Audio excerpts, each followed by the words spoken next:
Okay, thank you very much. I want to move on to another question now from Lisa in the audience, who's just behind the microphone there. Lisa, you want to raise something about the engagement process and the development process in general. Yes, thank you.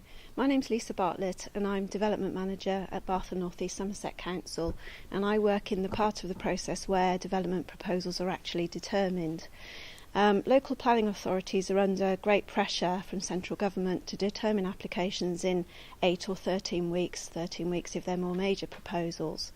And this really leaves very little time for any meaningful negotiation should important issues be raised through the statutory consultation process. And I'm really interested in the panel's views on how developers, applicants, architects can be encouraged to front load the engagement process before planning applications are submitted, and therefore we fall within that very tight timescale. And also as an add-on question, whether you have any examples of where that's worked particularly well. Thank you very much, Lisa. Craig, you're the man who puts in a lot of planning applications, no doubt. What have you got to say?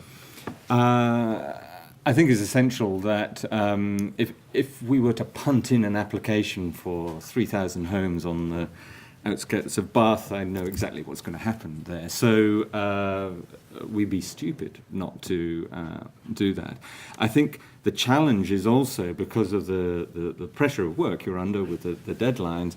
Actually getting pre-application discussions going are also a challenge, and it's a challenge not only for the developer to commit to that financially and in time constraints, but also then to load up the process that you have to go through.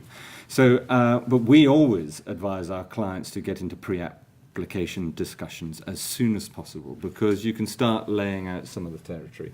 So that's with the statutory process. Then on the engagement side, if you're very smart, you're also parallel processing that to make sure that they're informing each other, and so that when it goes into the process, the development team, the control officer looking at the application, is familiar with the project. If we've done our work well, we'll have helped write a greater part of some of the things you need to do as a development control officer. So I see nothing other than benefits. I will say it's just good business, and it's good for people, and it's good for the development process. Alison, what are you? In Bristol now, there is a requirement that any planning application for a major or super major, that is a development of 10 houses or over, or 1,000 square metres of commercial space or over, has to have a community involvement statement submitted with its planning application. And that community involvement statement has to tell the planning officer and the planning committee how they've involved the public, who they've involved, what process they've used, and we also hope that they then spell out what the issues that were raised and how they have either changed the design in order to respond to those issues, or if they haven't, why not?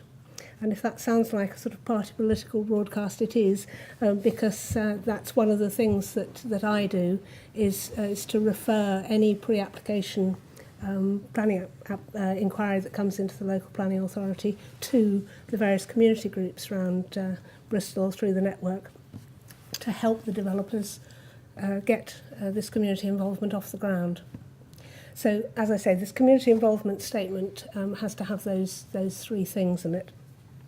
I've lost my train, I'm sorry. Shall we come back to you in a minute? Yes, thank you. Yes. Barry, what's the experience more generally in the region? I think one of the key issues is actually what local authorities put in their statement of community involvement. Because if you read a lot of these, as I've done, probably more than healthy for me, the bit on community involvement in planning applications often says something like, the local authority encourages the developer to organise pre-application involvement. The best SCIs are much clearer. They can't require, but if they say we expect pre-application community involvement, the language is stronger. And I think those local authorities that have got that stronger language in their SCIs don't have the kind of problems that you've been talking about. Alison, did you want to come back with anything else? Or? Only there's one more bit of the process that we Bristol has written into its statement of community involvement, which says that if a developer puts in a community involvement statement which the community doesn't agree with, it has the right to post its own community involvement statement. So Bristol has given the community an awful lot of responsibility and power, we hope in equal measure, to actually make sure that community involvement is done properly and is recorded properly, so that the planning decision that's taken in the end can take account of what the community's views were. Right, thank you. Jeff, thank you. Yeah, so you asked if there's an example. I'll give an example. I won't be too specific for now, but it's based on a regeneration project that happened probably about 8 miles away from here, so not that far away. And in fact, it takes us right back to our opening comments about cost and time and whatever. In the first time the exercise was done, consultants from London came down and did all their regeneration work. They did virtually no consultation, community involvement at all. And lo and behold, there was the most horrendous public protest. As soon as the planning application went in, it actually was then completely junked at a cost, I gather, around £280,000 of money that actually was down the tube. It's my council tax money and everybody else's as well. They then revised the programme, brought another team of consultants. I was brought in it doing all the community involvement, capacity building, a whole series of things from all that lot. And we actually went through the process, eventually got the planning application in, and it went through, and I quote, with staggeringly few objections.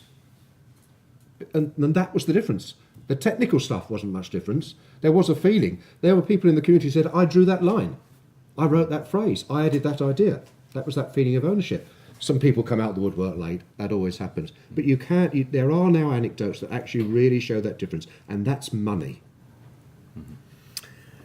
Alison, quickly. And yes, I just wanted to say that, as Shank says, there have been positive experiences. We now have developers who were very opposed to the whole principle of the system 2 years ago when it first sort of started being piloted in Bristol, who are now coming back to us and saying it was really useful to talk to that planning group. They drew my attention to things that I didn't know about, that only the community knew about, and that by negotiation with them, knocking off a floor, changing some of the sizes of units and so on, because they had evidence that they could prove to show that the size of units I was proposing weren't letting. It was a positive feedback, and the developers have come back and said, we're glad we did it, and the community groups have written in supporting the application. So we have had some really good experiences. Lisa, how does that compare with your experience?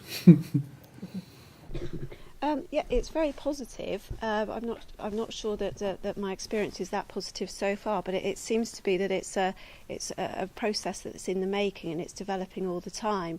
And it seems very encouraging to hear what the panel said about agents encouraging developers to engage in pre-application discussions and engagement at the same time, because it's all part of the same process. And I think it's also very important about the statements being submitted with the application, so that when the applications are statutorily advertised, everybody else can see what's happened as well, should they have any other views, and that does seem a very positive step forward. I think planning authorities do have other tools in their toolkits, and whilst the legislation doesn't allow us to insist on a statement about community involvement, we could, for example, use our local list procedure to not register an application if we decided that that's what we need with a certain type of application, and I think that's probably something that could be looked at. Right, Jeff's simmering there, but I want to just ask you another question. Great, if you could. Just in terms of your relationship with the councillors, the elected members, do they feel in any way sort of disenfranchised, left out of the process if you're spending time talking to the community, getting community involvement early on, and yet really the decision on major applications has to be theirs? Do they resent that at all? I don't think they resent it, but I think there are louder voices coming through now that are starting to suggest that they ought to be involved in a much earlier stage. You have to be careful, of course, that you don't have members of the planning committee fettering their future decisions should the application then come to them for a decision in the long run.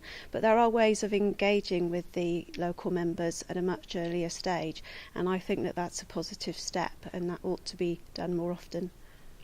Okay, without wishing to open up too much on that, I'll go on. I just wanted to as say well. that's something that we're just facing in Bristol, the same thing that the councillors are wanting to catch up with the community, really.